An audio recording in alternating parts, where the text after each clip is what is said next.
Alors le beacon, c'est une petite balise, que vous avez là, qui en fait fonctionne un peu comme un phare, si vous voulez. C'est-à-dire que ça émet un signal qui ensuite est capté par tous les smartphones, tablettes, enfin, tous les appareils mobiles qui sont dans le rayon d'action du beacon. Et ce petit appareil, c'est un petit routeur si vous voulez, il permet de transmettre des contenus, y compris des contenus assez volumineux, instantanément, en temps réel, à une population donnée. Vous pouvez nous donner un exemple d'usage Je vais vous donner deux exemples. Aujourd'hui, le beacon a été déployé, un peu à titre expérimental, au Musée des Beaux-Arts de Dijon.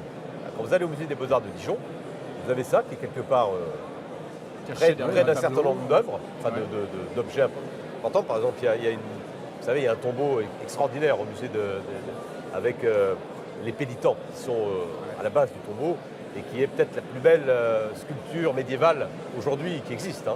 Et bien, grâce au beacon, quand vous vous approchez, sur votre smartphone, vous avez automatiquement toute une série d'informations qui vous sont données, qui vous expliquent et qui arrive en push. Pourquoi, comment ça a été fait, qui arrive absolument en push, exactement. Et c'est que du texte ou il y a des photos, de la vidéo, on peut tout texte, imaginer. De la photo, des vidéos, il y a tout ça. Et l'autre exemple, c'est l'éducation. Vous êtes dans une salle de classe, au moment où les élèves entrent dans la salle de classe, avec le beacon posé sur la table du prof, ils reçoivent sur leur tablette le cours, voilà, tout simplement, qu'ils vont avoir. Et ils ont le support instantanément sur leur tablette. C'est un standard, c'est-à-dire que ça marche sur pratiquement tous les téléphones aujourd'hui ou toutes les tablettes.